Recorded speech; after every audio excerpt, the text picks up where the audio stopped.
Hello all and welcome back to our coverage of the Best of 2018 series. In this video we'll be introducing the new award show that will be on this channel, better known as the Spinnies. Instead of going through and watching the Grammys year after year and being disappointed by their picks, you can just instead be disappointed by my picks that I make. So, let's get right into things. So far the absolute worst, most horrible, unlistenable album that has come out this year is Dummy Boy by 6ix9ine. Good God. I couldn't even get through this thing. I take it back. I listened to the entire thing, but boy was it a struggle. I had to stop like 3 different times just to get through it. The mixing seems so unpredictable, but not in a good way. It just feels off, like he was doing it in the spare of the moment and they still couldn't come up with a good idea. The flows are absolutely all over the place with no rhyme or reason, and it's not like it's an experimental album. It's supposed to be a pop, mumble rap album. It doesn't even feel like it does that right. Sure, production-wise, it does sound good in the sense of it's pretty clean, but at the exact same time, that's because of how much money is being dumped into this project. And 6ix9ine could still not come out of this by making a good album. So yes, Dummy Boy has to be my pick for the worst album of 2018.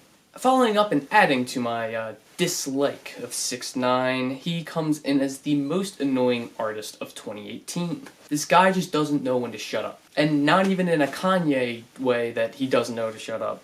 This guy just talks and talks and talks. He's gotten himself into so many different shootings, other incidents that have put other people in harm, as well as some terrible, horrible things that I'm sure you have seen on the news as they have been all over the place on social media. This guy is just horrible. I can't believe that he has a fan base that he has, and that people are still supporting him after everything that he has done. Enjoying his music is one thing, as I'm a firm believer that you should separate the artist from the person behind it. But that doesn't make this guy any less annoying. If there's one thing I hope that we can leave behind in 2018, it is 6ix9ine and all of his colorful hair and colorful teeth and just god-awful music. For the most disappointing track, I had to pick Sicko Mode.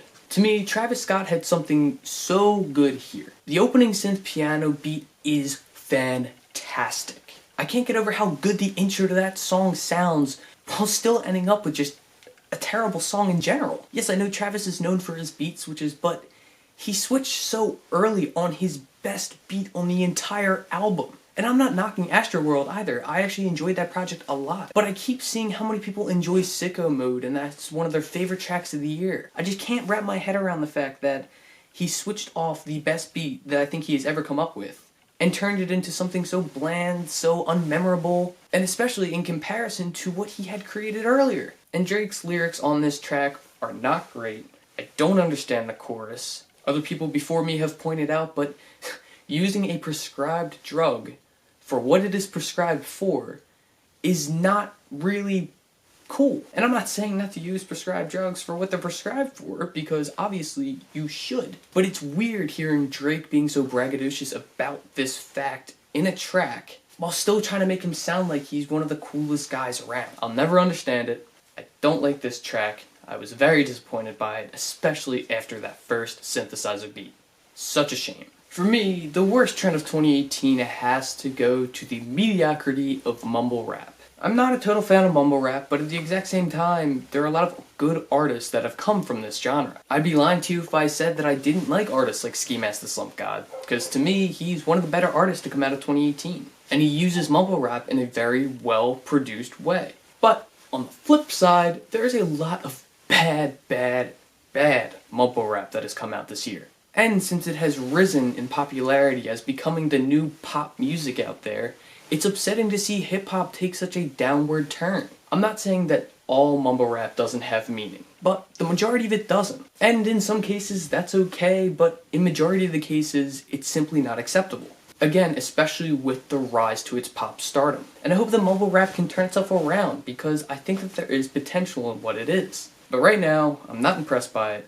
I'm more annoyed by it than anything, and I just think that it's one of the worst trends of 2018. But now to stop being so negative, we're going to turn things around a little bit. The best trend of 2018 in my opinion is experimental hip-hop being brought to the forefront of mainstream music. Artists like Kanye West and Kid Cudi coming in with Kids See Ghosts as a huge hit this year, while still using experimental hip-hop and bringing it to its forefront, as well as progressing the sound and progressing the genre to a new tier. Earl Sweatshirt's new album is another fantastic example of this. I'm very happy to see experimental hip-hop getting the recognition that it deserves in the mainstream. Definitely one of the better trends of 2018. The best diss track of 2018 has to go to the absolutely groundbreaking, mind-numbing, brutal attack that Pusha T put on Drake in The Story of Adidon. I mean, I'll never forget hearing this for the first time and literally my jaw just dropping. And it's weird because I really did not think that I'd have to do a best diss track of 2018, but in all honesty, there have been a lot of great diss tracks that have come out this year. And a close runner-up, honestly, as much as I don't like him, as much as I think Kamikaze is not a good album, Killshot by Eminem was a fantastic diss track as well. But nothing cuts as deep as The Story of Adidon. I mean, the fact that it was still making headlines up until last month with who said what about Drake and his relationships. Pusha really just took the dagger and stuck it right in there. Definitely the best diss track of 2018. For the best EP of 2018, I actually have two that I'm going to go through. First is Black in Deep Red 2014 by Moses Sumney. This EP comes in with 3 tracks, it's very short, but at the exact same time, it's extremely well done. The production is fantastic, the songwriting and construction of the songs are beautiful, and Moses Sumney coming in with some of his best vocals to date. If you don't know who Moses Sumney is, he is an electronic R&B kind of singer. Honestly, if I could think of a good way to find a similar artist to him, I would probably have to say Tom York. However, Moses Sumney comes in with a much more flowery, much more textured, and blooming sounds. Rank and File is the best song off this EP by far, and it's just totally worth a listen. 9 minutes, 3 tracks. If you've never heard of Moses Sumney before, this is a great introduction to him. Definitely worth a listen, and I cannot wait to see what Moses Sumney does in the future. And next, I would have to go with the Collapse EP by Aphex Twin. Aphex Twin, recognized as probably one of the best electronic artists to ever live. Although he has fallen off throughout the years, he came back this year with a statement with his 2018 Collapse EP. 5 tracks, I believe it's like 25 minutes long, and it is just an oral attack the entire time. Sounds whizzing by, back and forth, constantly poking and pronging at you. Overall, it is extremely dense and layered. I mean, I could listen to this EP 100 times and still not be able to decipher all of the sounds that I'm hearing. Best track off of this EP would probably have to go to T69 Collapse, the introduction song. And it will just send you to a whole new world when you listen to it. Definitely check out Collapse by Aphex Twin. Alright, now we're getting into the good stuff. Best music video of 2018 has to go to This Is America by Childish Gambino. This video was a national phenomenon when it came out. Parodies coming out as quickly as like a day or 2 later, and people still figuring out what this music video actually tells and what it shows and the deeper meanings and layers behind it. It's an onion that just keeps on giving with all of its layers. People go frame by frame in this video just to be able to decipher what exactly Gambino means with all of the shots and all of the references in the shots. So yeah, best video. This Is America, Childish Gambino. If you haven't seen it yet, you must have missed June of 2018 then. You must have just been hiding under a rock or something. I don't know. Best producer of 2018 has to go to Kenny Beats. Kenny Beats coming in and producing so many tracks this year off of projects by Rico Nasty, Jid, doing some tracks for Ski Mask, but most importantly, he came in and produced the new Vince Staples album, FM. Kenny Beats made a name for himself this year and has continually added to that name. I'm so excited to see what Kenny Beats has in store for us for 2019, and I hope that he can work with more and more artists as time goes on. The best newcomer of 2018, it's going to my boy JPEG Mafia. Peggy came in with an early runner in the best album of the year with Veteran, as well as dropping other singles throughout the year and being featured on such albums as Denzel Curry's Taboo. And like I mentioned earlier, with Kenny Beats,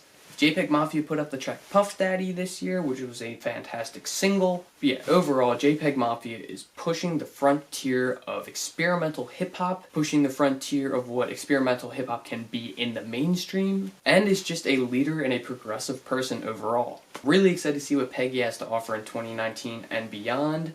Definitely the best newcomer of 2018. And finally, Best artist 2018 has to go to this fella right here, Mr. Kanye West. Wake up, Mr. West. Wake up, Mr. West.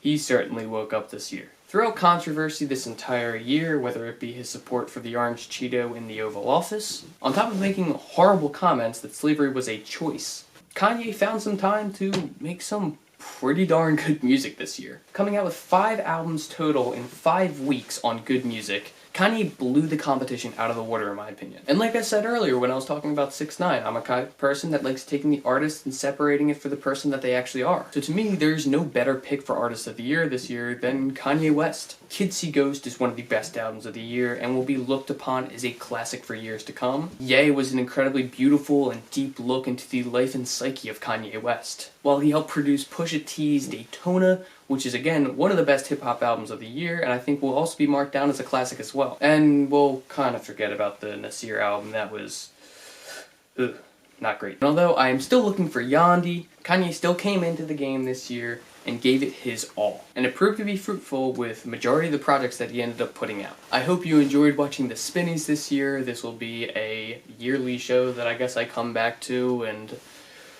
disappoint myself each and every time, just plugging away, plugging away with the work. Oh yeah. Until next time, forever spinning, happy listening.